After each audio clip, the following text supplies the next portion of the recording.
Bom, nós estamos analisando aqui essas questões que impactam diretamente a vida das famílias.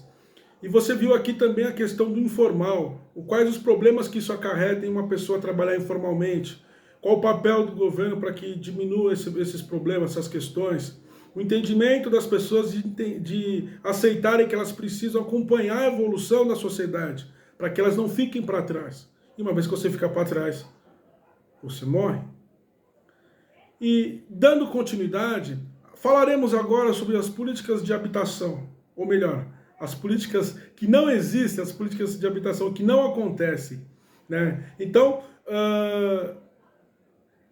muitas famílias brasileiras não têm acesso a um teto, pois o governo não investe maciçamente em moradia, em política de moradia. E isso ocorre o quê? Ocorrem invasões, que outros chamam de ocupações em terrenos improdutivos. Então, segundo o argumento dos movimentos sociais, os movimentos sociais se organizam para pressionar o governo a promover política de habitação. Então, uma vez que o governo não promove, então os movimentos sociais se juntam para forçar com que o governo atue nesse sentido. E eles fazem isso ocupando terrenos que eles chamam de improdutivos, ociosos. E está na Constituição, sim, que o terreno, que a terra, ela precisa cumprir uma função social. Então, se nós estamos falando dos grandes centros, então nós estamos falando de prédios, casas, etc. Então, se esses imóveis não estão cumprindo a função social, que é o quê? De oferecer a moradia, essas pessoas ocupam esses espaços para que o governo possa dar uma destinação para esse prédio ou esse terreno. E no campo também a mesma coisa. Se você tem um terreno no campo que não está produzindo, que não está havendo ali agricultura, essas famílias ocupam esses terrenos para forçar o governo a dar uma destinação para isso. E isso está na Constituição o fato do terreno, do prédio, cumprir a função social. Não está na Constituição as pessoas ocuparem esses espaços. Mas, com a inação do poder público, então os movimentos sociais usam desse instrumento, que é a ocupação de terras, para que possam forçar o governo a executar o que está na Constituição, que é forçar que o dono daquele terreno dê uma destinação para aquilo. Feito essa ponderação, nós compreendemos aqui que nós iremos compreender que se faz necessário a atuação do governo nas questões de moradia. Por quê? Conforme as pessoas vão ocupando os espaços onde não são permitidos, e aí, ou são de terceiros, está cometendo uma irregularidade que pode acarretar diversos problemas. Uma das questões é que esses terrenos, por exemplo, estão com dívida no governo. Então, ou seja, o dono do terreno, o dono do prédio, do imóvel, da terra, não paga o imposto, o IPTU, para o governo. Então, a dívida desse terreno, muitas vezes, é maior do que o próprio valor do prédio, do terreno.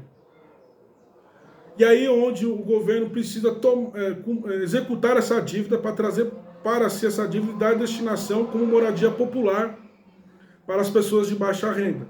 Essa é a lógica com que os movimentos sociais atuam.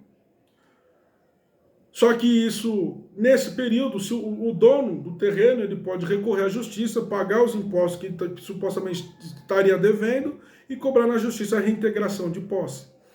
E a reintegração de posse é um movimento bastante doloroso, porque a autoridade policial tira as pessoas à base da força mesmo, né? Arranca as pessoas à base da força mesmo.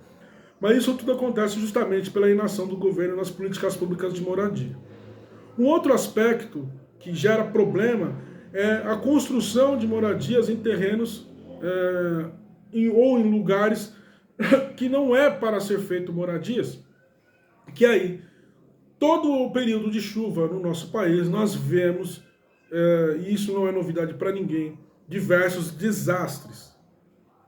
Pessoas que morrem soterradas porque choveu. E aí parece que a culpa fica da chuva, fica sendo da chuva, né?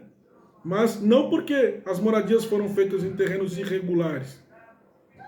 Então o fato de você ter uma moradia num lugar irregular, ela gera diversos problemas e pode sim, como acontece, tirar a vida das pessoas, a vida de famílias inteiras que morrem soterradas por conta dos deslizamentos. Porque casas foram construídas em encostas, onde não era para ter casas. Só que a inação do governo, de novo, permite com que isso aconteça. Um outro aspecto também que as pessoas utilizam ali é justamente fazer puxadinhos, né? O que as pessoas fazem? Constrói um quarto-cozinha, depois aos poucos vai aumentando esse prédio, aí daqui a pouco você vê a casa na comunidade que tem 3, 4 andares. Só que o dono do espaço ali, que foi construindo aos poucos, ele começa a alugar os outros andares, que ele construiu vários imóveis ali de pequenos cômodos, de 2 cômodos, 3 cômodos. Então ele começa a alugar, onde ele começa a gerar renda. E alguém que tem uma visão um pouquinho mais de oportunidade de negócio, o que as pessoas fazem? Montam na frente ou ao redor da comunidade uma loja de material de construção, por exemplo, que vende o material para essa pessoa que está construindo um puxadinho. Repare, cada vez que você passar ao redor de uma comunidade, você vai ver que tem material de loja de construção ali, material de construção, um comércio nesse sentido. Porque as pessoas estão sempre reformando sua própria casa, construindo, aumentando a sua própria casa, construindo um puxadinho de 2 cômodos para poder alugar e fazer renda com isso. Isso acontece, e acontece muito. E isso faz com que a economia local circule, gere, porque o camarada que tem o comércio de material de construção, ele consegue contratar aquele jovem que está ali naquela comunidade ao redor. Então ele gera emprego. Então uma coisa vai gerando a outra. O problema também aí é que são construções irregulares, que não têm a aprovação da prefeitura. E pode acarretar em desabamentos, como também acontece. Então, vejamos aí a importância da política de moradia, como acontece e como ela influencia e impacta a economia local. Até o próximo vídeo.